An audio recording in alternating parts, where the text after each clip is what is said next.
બારડોલી શુગરની ચૂંટણીમાં મોટું પરિવર્તન પેનલની સુનામી સામે સહકાર પેનલના સુપડા સાફ પરિવર્તન પેનલના ટ્રેક્ટર સામે બળદગાડાવાળા સહકાર પેનલના સુપડા સાફ થઈ ગયા છે। તમામ 14 બેઠક પર કિસાન પરિવર્તન પેનલની જીત। ઓરણા બેઠક પર અનિલ પટેલ 672 મતથી જીત્યા। સેવણી બેઠક પર ચેતન પટેલ 465 મતથી જીત્યા। અમારા સંવાદદાતા ઇન્દ્રમલ શાહ પાસેથી વધુ જાણકારી પ્રાપ્ત કરીશું। ઇન્દ્રમલ, બારડોલી શુગરની ચૂંટણીમાં પરિવર્તનના સંકેત પ્રાપ્ત થયા, સુપડા સાફ સહકાર પેનલના, શું છે વિગતો? બિલકુલ ધ્વનિ, આજ રોજ છે તે બારડોલી શુગર મિલની 2024ની વ્યવસ્થાપક સમિતિની ચૂંટણીની મતગણતરી હતી અને પરિણામો ખાસ કરીને જે છે તે જાહેર થયા હતા।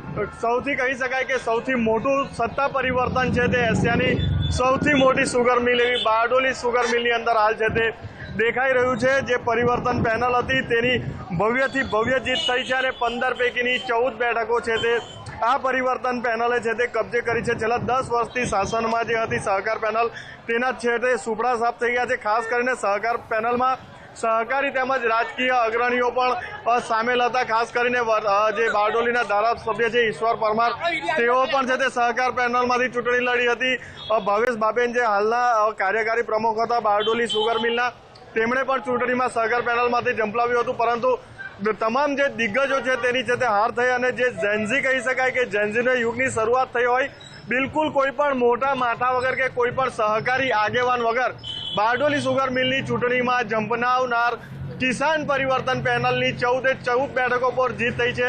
જે સભાસદો છે તેમણે પોતાનો જે મત છે તે કિસાન પરિવર્તન પેનલને આપ્યો છે અને તમામે તમામ 14 બેઠકો પર ખાસ કરીને હાલ જીત થઈ છે। જે તમામ જીતેલા ઉમેદવારો છે તેમના સમર્થકો છે તેઓ હાલ છે તે અહીંથી રવાના થઈ ચૂક્યા છે।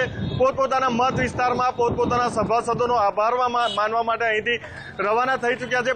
પરંતુ જે રીતે બારડોલી શુગરના પરિણામ આવ્યા છે, ચોક્કસથી ખૂબ જ મોટા ઉલટફેર થયા છે। મોટા સત્તાના સુકાનીઓ, સહકારી સુકાનીઓની છે તે મોટી હાર થઈ છે અને કહી શકાય કે જેન્ઝીના જમાનામાં હવે જેન્ઝીને લોકોએ પસંદ કર્યા છે અને જે નવા લોકો છે, યુવાઓ છે, તેમને હાલ છે તે આ સભાસદોએ સત્તા આપી છે। જી ધ્વનિ। ઇન્દ્રમલ, ભાજપના ધારાસભ્ય ઈશ્વર પરમારની કારમી હાર થઈ છે, દિગ્ગજોને નવા યુવાઓએ હરાવ્યા છે, કેટલી અસર પડશે, શું ફરક પડશે તેનાથી હવે? બિલકુલ ચોક્કસથી અસર પડવાની છે, કેમ કે જે રીતે આ સમર્થકો સાથે થોડી વાર પહેલાં જ મેં ચર્ચા કરી હતી તેની અંદર ચોક્કસથી યુવા જે સભાસદો હતા તેમણે જણાવ્યું હતું કે છેલ્લા 10 વર્ષની અંદર છેલ્લા જે કોઈ પરિવર્તન થવા જોઈએ બારડોલી શુગરની અંદર અથવા તો જે વિકાસ થવો જોઈએ તે થયો નહોતો। કોઈ વાતો સાંભળવામાં આવતી ન હતી અને જેને લઈને છે તે યુવાઓમાં પણ ભારે રોષ હતો।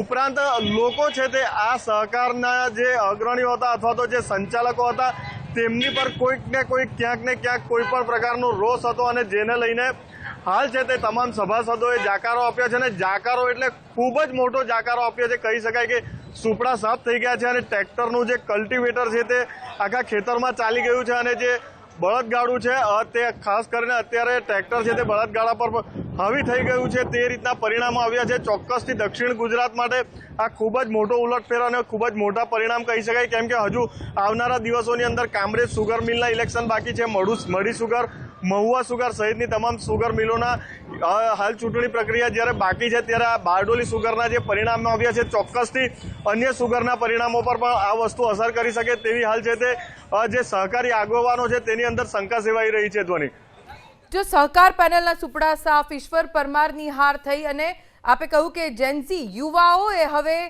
સહકારી ક્ષેત્રની કમાન સંભાળી છે, લોકોનું શું કહેવું છે, જે અન્ય સભાસદો છે એ આ પરિવર્તનને કેવી રીતે જોઈ રહ્યા છે? બિલકુલ ચોક્કસથી જોઈ રહ્યા છે। એમની ઈચ્છા હતી કે પરિવર્તન આવે। જે જેન્ઝી છે, જે નવો યુવા વર્ગ છે, તેમની ઈચ્છા છે કે હવે પરિવર્તન આવે અને તેને લઈને જ આ પરિણામોમાં મોટા ઉલટફેર થયા છે। ઈશ્વર પરમાર જે વર્તમાન ધારાસભ્ય પણ હાલ છે, કેબિનેટ મંત્રી હતા, સહકારી ભાજપના દક્ષિણ ગુજરાતના સહકારી દિગ્ગજ પણ કહી શકાય, તેમની પણ છે તે 300 થી 400 થી વધુ મતોથી કારમી હાર થઈ છે। એટલે ચોક્કસથી જે સભાસદો છે, યુવા સભાસદો છે, તેમણે ચોક્કસથી મન બનાવી લીધું હતું કે આ વખતે છે તે સુગરની અંદર પરિવર્તન લાવવું જરૂરી છે, તે જ પ્રમાણેના પ્રચાર પ્રસાર પણ કરવામાં આવ્યા હતા. જો કે મહત્વની વાત જે કિસાન પરિવર્તન પેનલ છે તેની અંદર સુરત જિલ્લાના કે બારડોલી તાલુકાના કોઈ પણ મોટા એવા નેતાઓ, સહકારી આગેવાનો કે એવા કોઈ દિગ્ગજો નહોતા.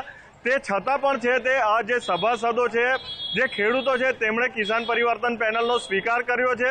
સહકાર પેનલને કહી શકાય કે જાકારો હાલ આપી દીધો છે અને 15માંથી 14 બેઠકો હાલ છે તે જીતી લીધી છે. જી ઇન્દ્રમલ, ત્યાં સભાસદો હાજર હોય તો તેમનો અભિપ્રાય લેવાનો પ્રયાસ કરો. તેઓની શું પ્રતિક્રિયા છે, શું કહેવું છે તેમનું, એ જાણવાનો પ્રયાસ કરો.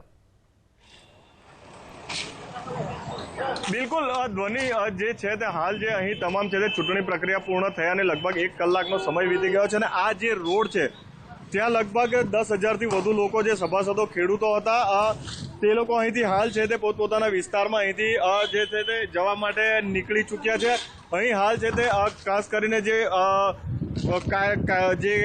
કાર્યકરો નહીં પરંતુ જે ચૂંટણીના જે કર્મચારીઓ હતા તેઓ માત્ર હવે હાજર છે અને જે અધિકારીઓ છે, પોલીસ છે, તે પણ હાલ છે તે અહીંથી ધીરે રવાના થઈ જ રહી છે, કેમ કે ચૂંટણી પ્રક્રિયા હાલ છે તે ખાસ કરીને પૂર્ણ થઈ છે. ત્યારે જે પરિણામ આવ્યા છે તેને લઈને તમામ જે જીતેલા ઉમેદવારોમાં પણ ઉત્સાહ છે, હારેલા ઉમેદવારોમાં નિરસતા છે અને તેને લઈને તમામ લોકો છે તે હાલ સ્થળ છોડીને જઈ ચૂક્યા છે. જી આભાર ઇન્દ્રમલ જાણકારી આપવા માટે. તો આ મોટા સમાચાર કહી શકાય, કેમ કે બારડોલી શુગર જેની ચૂંટણીના પરિણામ અને હાલના ધારાસભ્ય પૂર્વ મંત્રી ઈશ્વર પરમારની આમાં હાર થઈ છે.